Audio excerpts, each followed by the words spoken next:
Welcome, children. Today we are going to start a new chapter, Biotechnology Principles and Processes. This is chapter 11 of class 12th Biology. So, today in this session, we'll discuss biotechnology, its basic principle and history. So, let us see what are there in this chapter. The first topic I have already told you, that is basic principle and history.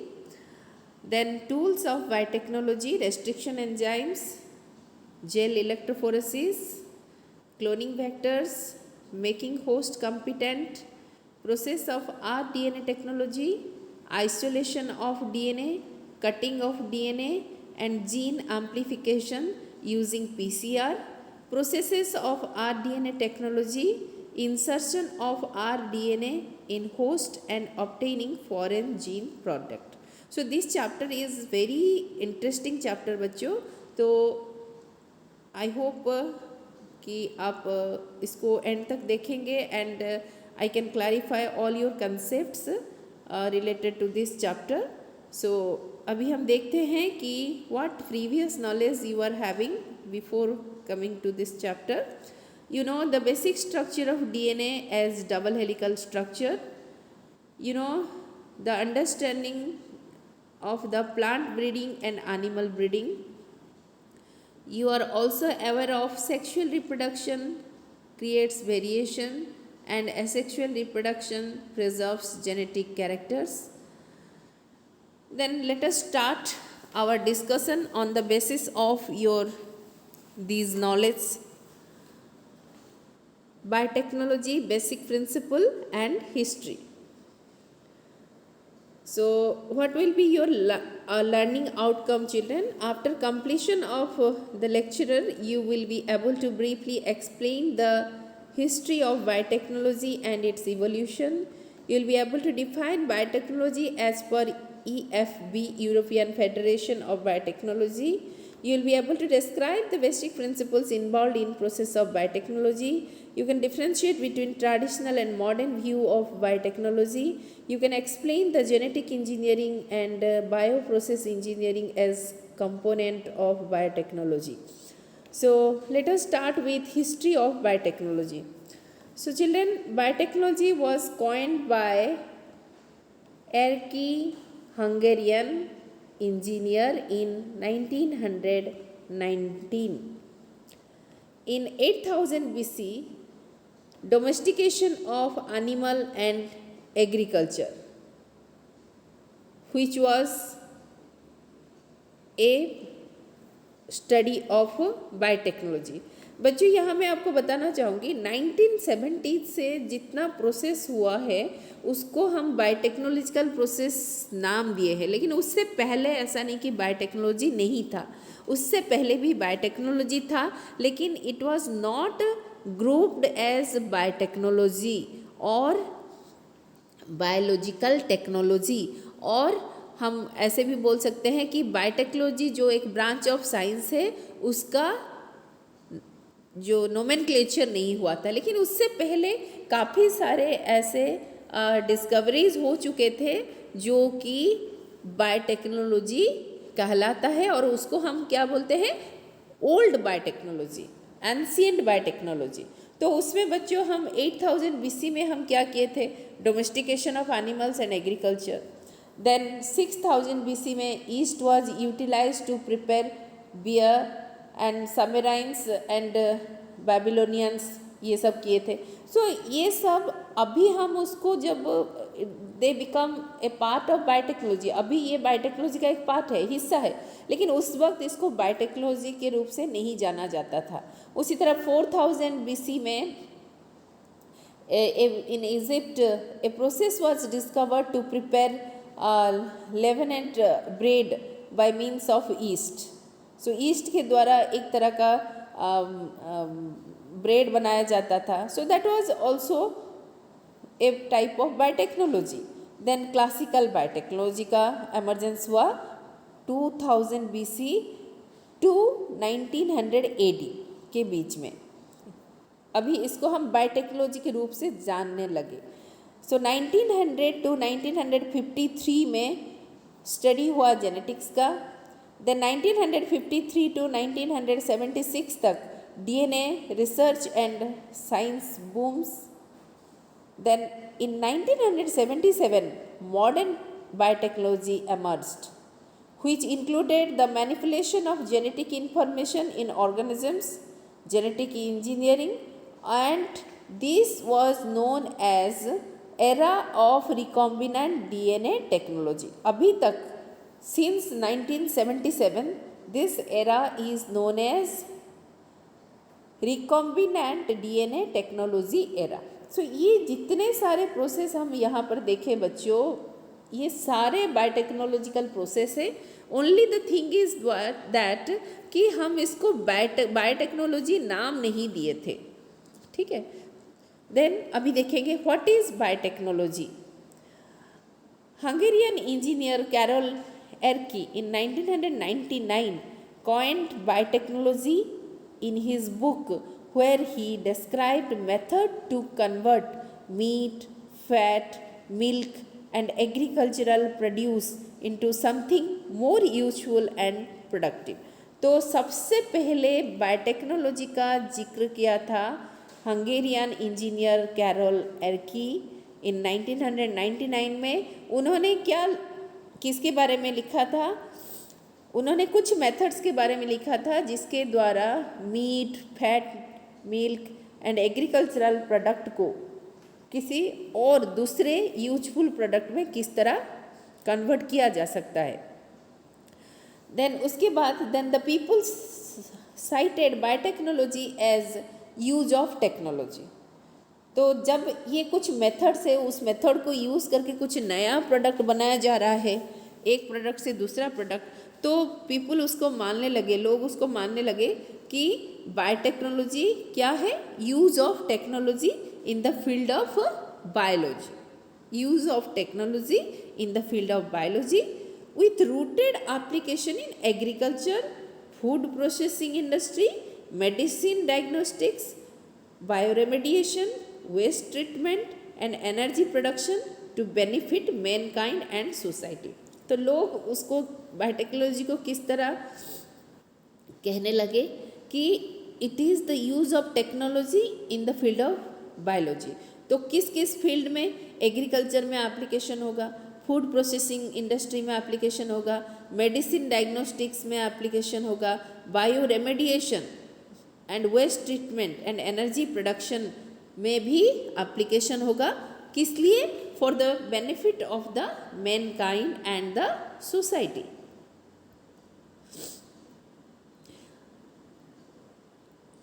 अभी हम देखेंगे बच्चों, ये तो हो गया कुछ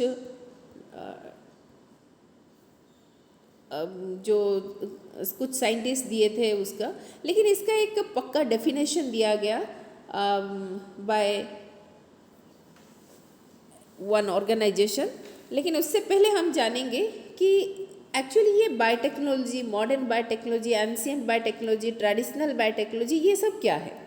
अब देखो बच्चों, इसमें आपको मैं कुछ चीज़ें दिखाऊंगी, जैसे natural regeneration. Natural regeneration process होता है, आप क्लास 10th में पढ़े हो, इवन क्लास 11th में पढ़े हो। Regeneration in some cases it is referred as the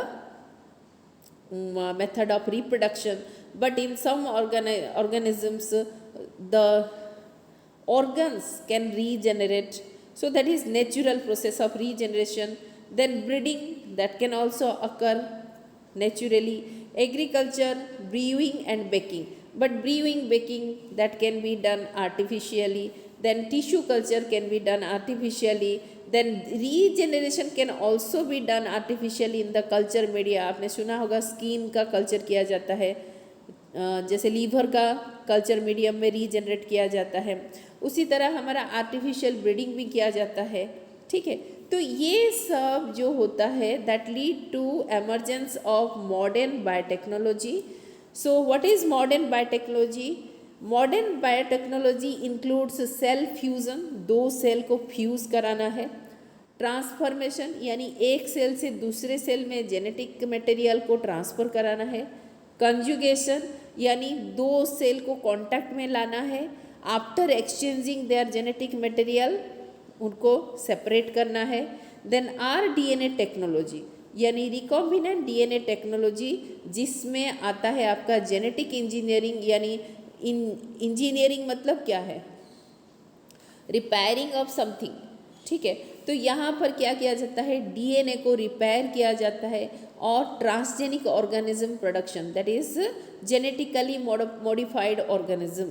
तो हम किसी ऑर्गेनिज्म में न्यू जीन डाल सकते हैं, डिज़ायरेबल जीन डाल सकते हैं और डाल के हम उसको क्या कर सकते हैं, जेनेटिकली मॉडिफाइड ऑर्गेनिज्म प्रोड्यूस कर सकते हैं। सो ये सब था modern biotechnology. But the modern biotechnology emerged after the application of these things, okay, application of the technology in these methods, that is regeneration, breeding, agriculture, brewing and baking, tissue culture, ये सब हमारा biotechnology है। But इसमें से emerge हुआ modern biotechnology, जिसमें आपका ये सारे जो है रेड स्टार में दिया गया है, ये सारे टेक्नोलॉजी को हम मानते हैं मॉडर्न बायोटेक्नोलॉजी। तो अभी हम देखेंगे एंशिएंट बायोटेक्नोलॉजी क्या है, क्लासिकल बायोटेक्नोलॉजी क्या है एंड मॉडर्न बायोटेक्नोलॉजी क्या है। Ancient biotechnology includes domestication and agriculture. Classical biotechnology includes fermentation, medicine. Then modern biotechnology includes genetic engineering. Okay, now what is biotechnology? As I have said you that some organization has given a definition of biotechnology, so that is European Federation of Biotechnology, EFB, European Federation of Biotechnology gave this definition for biotechnology. So according to EFB, what is biotechnology? The integration of natural science and organisms, cells, parts thereof, and molecular analogues for products and services. So, biotechnology क्या है बच्चों?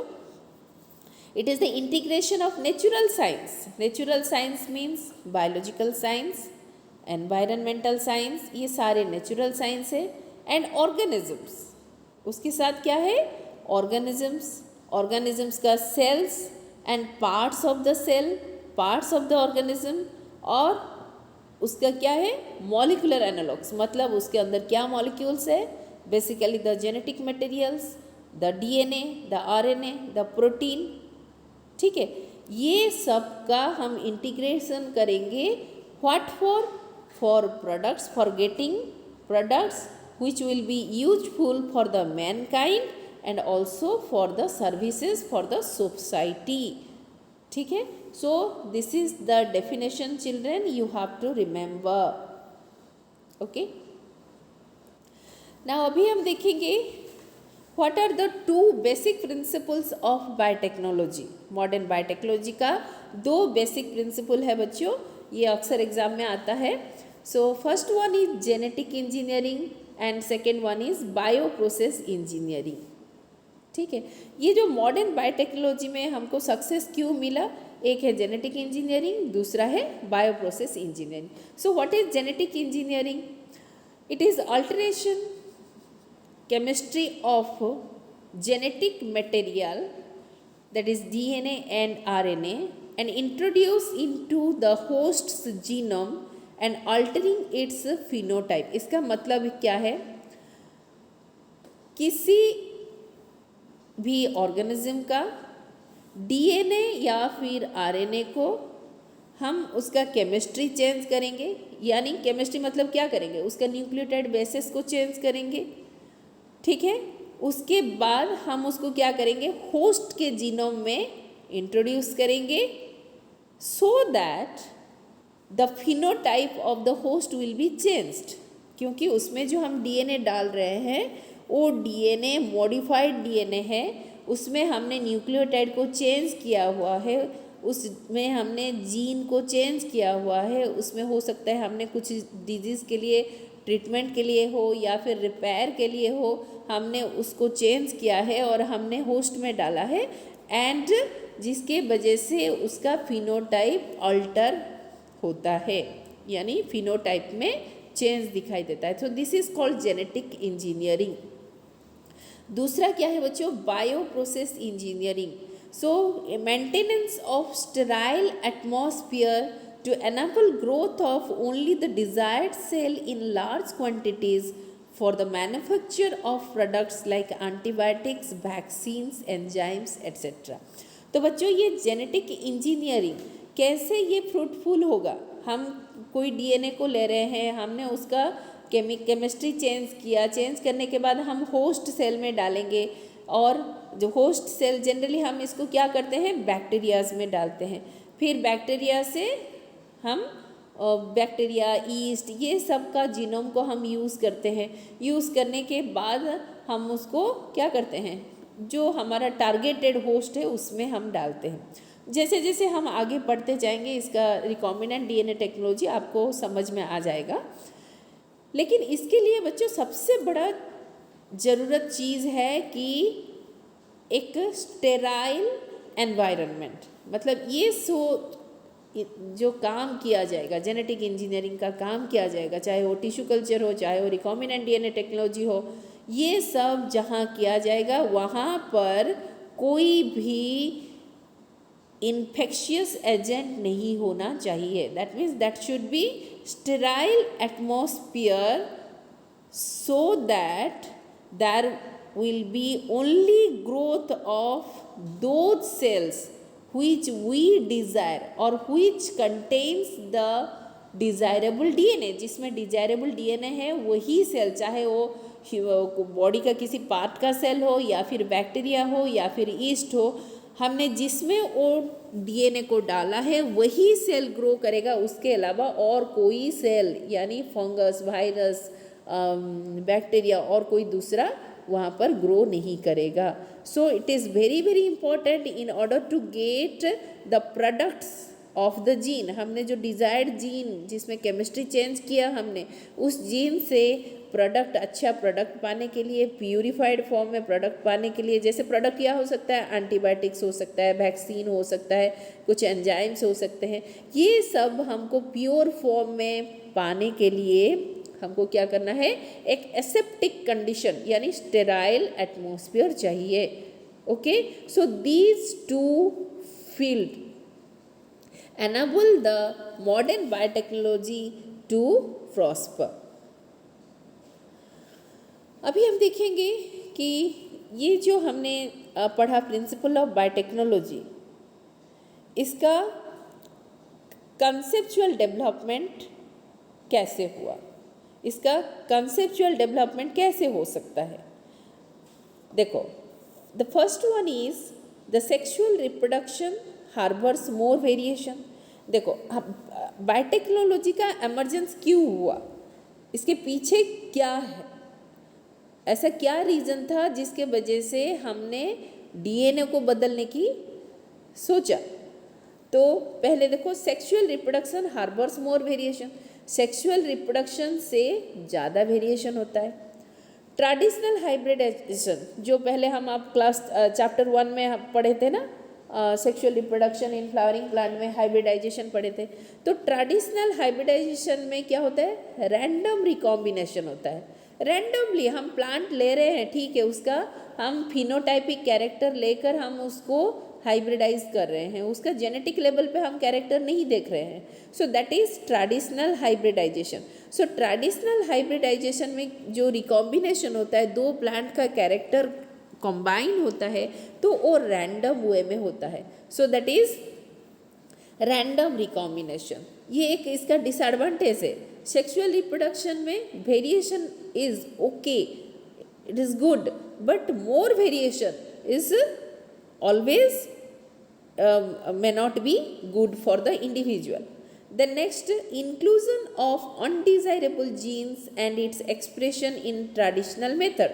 जो traditional method में, जैसे hybridisation हमने traditional method किया या फिर ब्रीडिंग किया, आउट क्रॉसिंग किया, ये सब में हम जो इनब्रीडिंग कर रहे हैं आर्टिफिशियली, तो उसमें क्या हो सकता है, अनडिजायरेबल जीन भी उसमें एक्सप्रेस हो सकते हैं।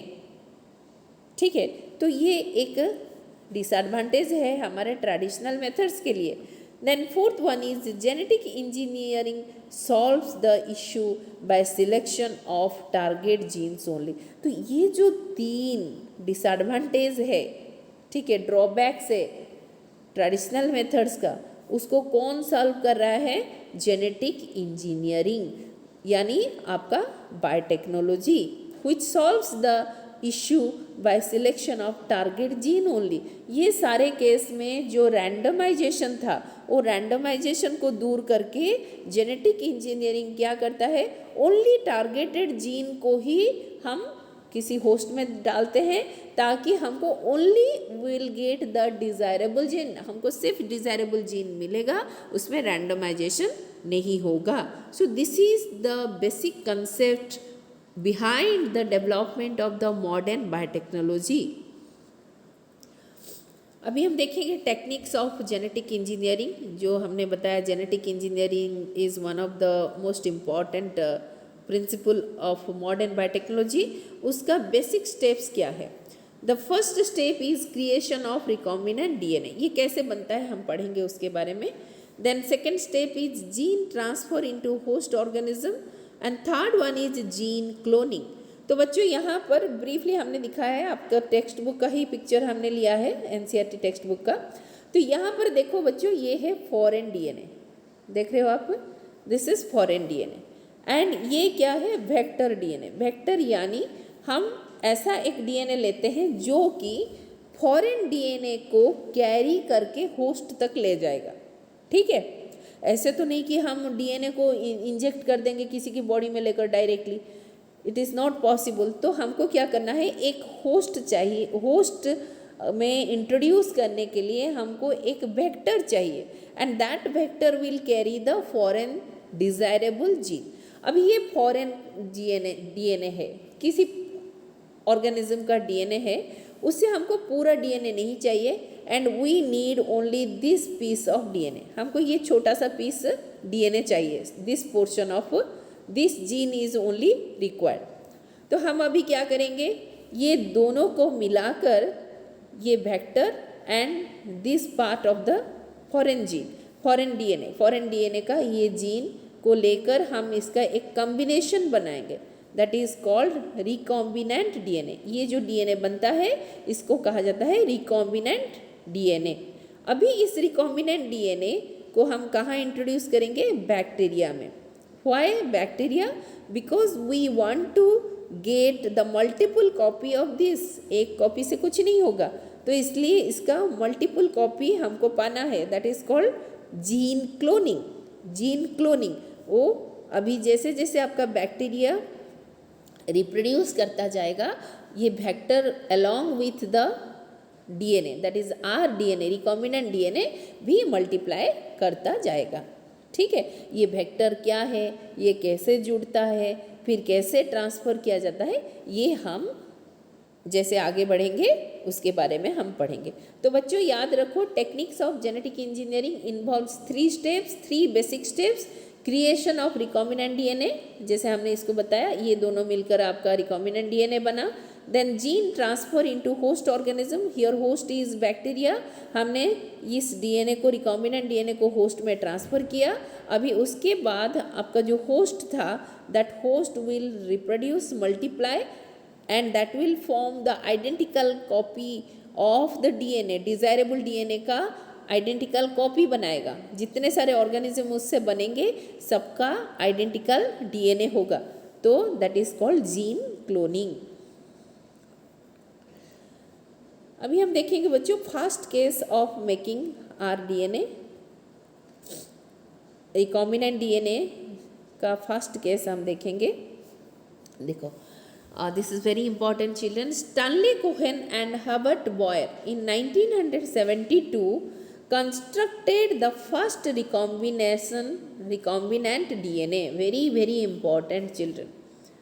Okay, they isolated the antibiotic resistance gene from the plasmid of the bacterium Salmonella typhi.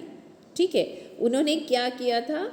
उन्होंने साल्मोनेला टाइफिमुरियम बैक्टीरिया का प्लाज्मिड, प्लाज्मिड मतलब क्या है बच्चों? Plasmid is the extra chromosomal DNA present in the bacteria. मैं आपको ये पिक्चर अभी दिखाऊंगी, इसमें आपको समझा दूंगी प्लाज्मिड क्या होता है। उसमें से एंटीबायोटिक रेजिस्टेंट जीन को उन्होंने आइसोलेट किया, यानी ये बैक्टीरिया का जो प्लाज्मिड था उस प्लाज्मिड में एंटीबायोटिक रेजिस्टेंस, यानी वो बैक्टीरिया कुछ एंटीबायोटिक को रेजिस्ट कर सकता है, ऐसा कुछ जीन था प्लाज्मिड में। उन्होंने उस जीन को आइसोलेट किया and this piece of DNA carrying antibiotic resistant gene was caught at specific location by restriction endonuclease popularly known as molecular seizure। अभी चलते हैं बच्चों, पिक्चर देखते हैं हम।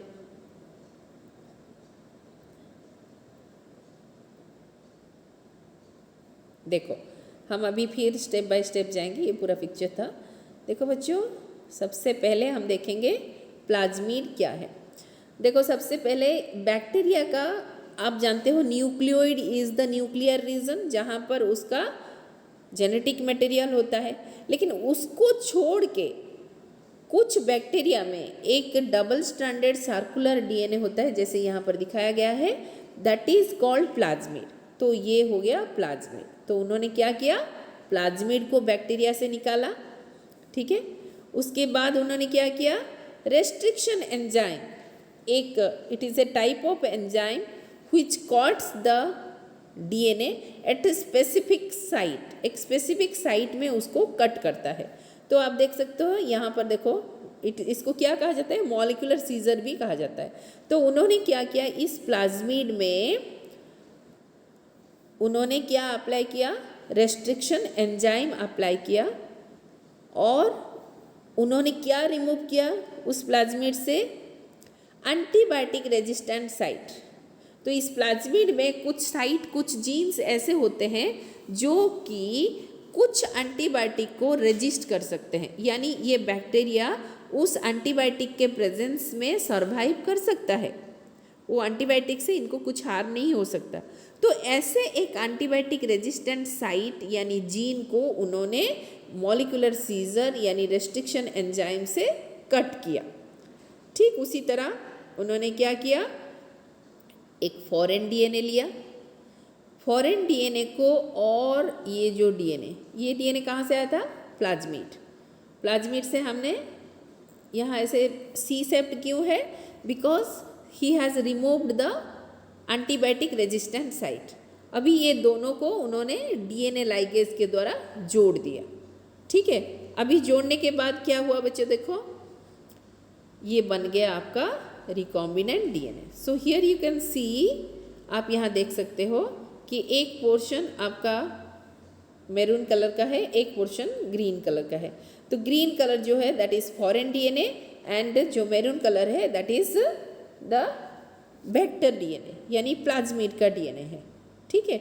तो अभी ये बन गया आपका आरडीएनए, रिकॉम्बिनेंट डीएनए। और उन्होंने क्या किया, they inserted it into the host for replication. इसको रेप्लिकेशन, इसका मल्टीपल कॉपी पाने के लिए उन्होंने होस्ट में डाल दिया। तो होस्ट क्या था बच्चों, साल्मोनेला टाइफीमोरियम। उन्होंने प्लाज्मोडियम किसका लिया था, साल्मोनेला टाइफीमोरियम का, ठीक है। तो इसी तरह उन्होंने मल्टीपल कॉपी को पाया। अभी देखेंगे जीन ट्रांसफ़र, ठीक है। और पहला स्टेप क्या था बच्चों, rDNA formation, then gene transfer. Gene transfer कैसे हुआ, उन्होंने the cut piece of DNA was introduced in the plasmid of E coli which was acted as the vector. तो बच्चों देखो, उन्होंने क्या किया कि द कट पीस, जो कट पीस था डीएनए का, उन्होंने ई कॉलाई का प्लाज्मिड के साथ जोड़ दिया और उसको लाइगेट किया, एंड देन उसको क्या किया, the joining of the two DNA pieces resulted in the creation of the recombinant DNA, जो हमने आपको इससे पहला वाला स्लाइड में बताया। अभी उसको क्या किया, उन्होंने इंट्रोड्यूस कर दिया बैक्टीरिया में, एंड उसमें उन्होंने they got multiple copies of the DNA and that is called gene cloning. ठीक है. सो यहाँ पर बच्चों उन्होंने पहले सबसे पहले जो हर्बर्ट बॉयर एंड कोहेन ने क्या किया था, साल्मोनेला टाइफीमुरियम का एंटीबायोटिक रेजिस्टेंस जीन को आइसोलेट किया था. लेकिन ये जो प्रोसेस मैं दिखा रही हूँ यहाँ पर, ये ई कोलाई में किया गया प्रोसेस है. ठीक है.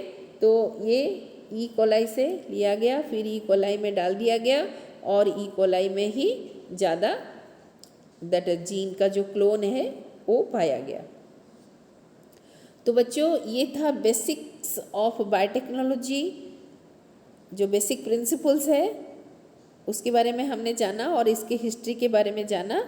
तो हम क्या करेंगे बच्चों, इस चैप्टर में और क्या पढ़ना है हमको, रेस्ट्रिक्शन एंजाइम के बारे में डिटेल्स में पढ़ना है, देन जेल इलेक्ट्रोफोरेसिस के बारे में पढ़ना है, क्लोनिंग वेक्टर्स के बारे में डिटेल्स में पढ़ना है, देन मेकिंग होस्ट कॉम्पिटेंट, कैसे कॉम्पिटेंट बनाना है पढ़ना है. ये सारे RDNA टेक्नोलॉजी का टूल्स है.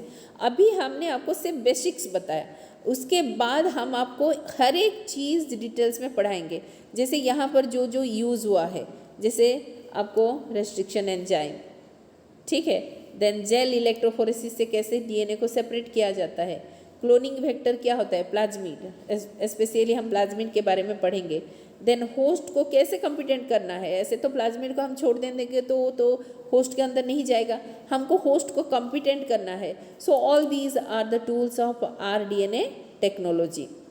And what are the processes in RDNA technology, isolation of genetic material, cutting of DNA at specific location, cut करना है, amplification of gene of interest using PCR, उसको मल्टीप्लाई कैसे करना है. हमको फॉरेन जीन मिला, ठीक है, हम तो थोड़ा सा ही जीन लेंगे, मतलब थोड़ा सा एक किसी ऑर्गेनिज्म से हम थोड़ा सा ही सैंपल लेकर कर रहे हैं, तो उसमें से हमको सफिशिएंट क्वांटिटी का जीन नहीं मिल सकता है. उस जीन को भी मल्टीप्लाई करना है, वेक्टर को भी मल्टीप्लाई करना है, तो कैसे हमको एम्पलीफाई करना है उसको.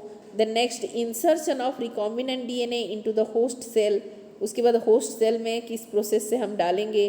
Then obtaining the foreign gene product, उसके बाद क्या कैसे हमको प्रोडक्ट पाना है.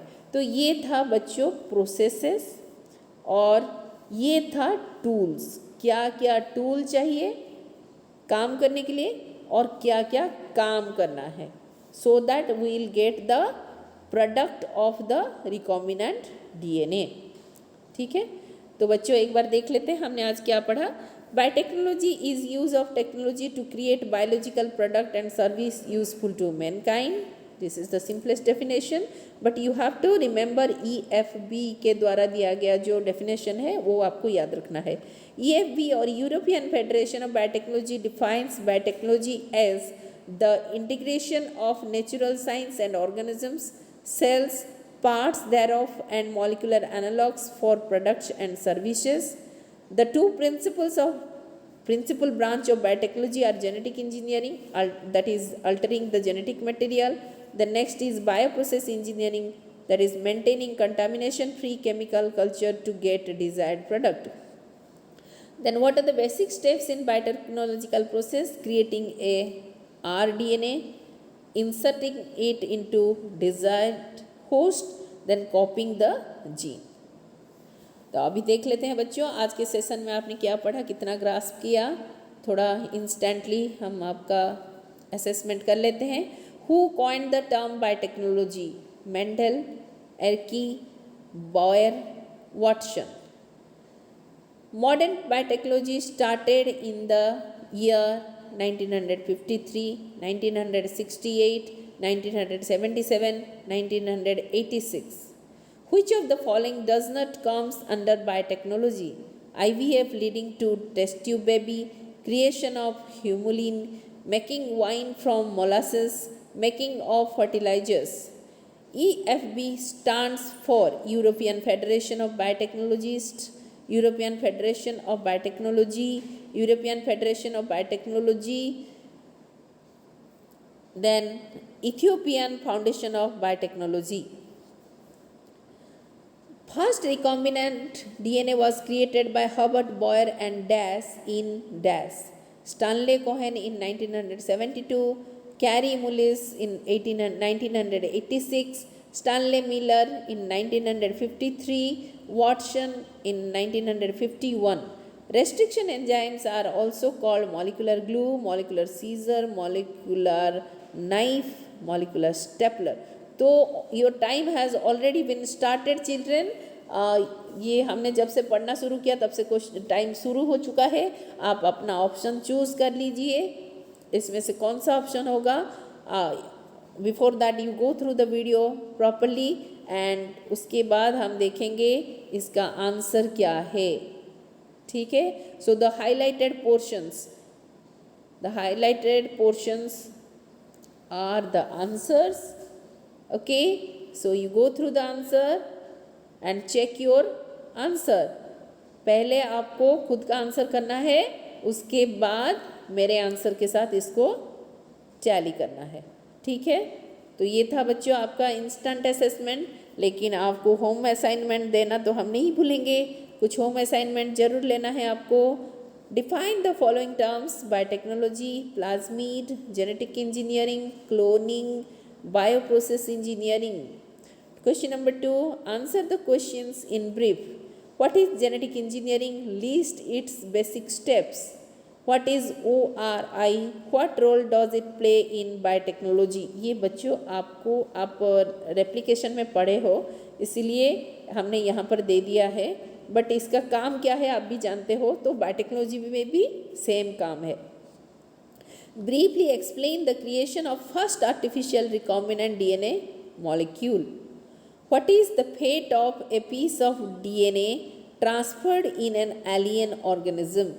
ठीक है, तो बच्चों ये था कुछ क्वेश्चंस आपका होम असाइनमेंट, तो इसको करना मत भूलना और इसको करने के बाद तैयार रहना फिर नेक्स्ट सेशन जिसमें हम RDNA टेक्नोलॉजी के टूल्स के बारे में डिस्कशन करेंगे। So look for our next topic tools of biotechnology, जिसमें काफ़ी सारे टूल्स का लिस्ट हमने दिया है, लेकिन उसमें से हम 2 टूल डिस्कस करेंगे नेक्स्ट सेशन में, that is restriction enzyme and gel electrophoresis. So thank you for viewing, keep watching. If you have not subscribed my channel, please subscribe. Thank you.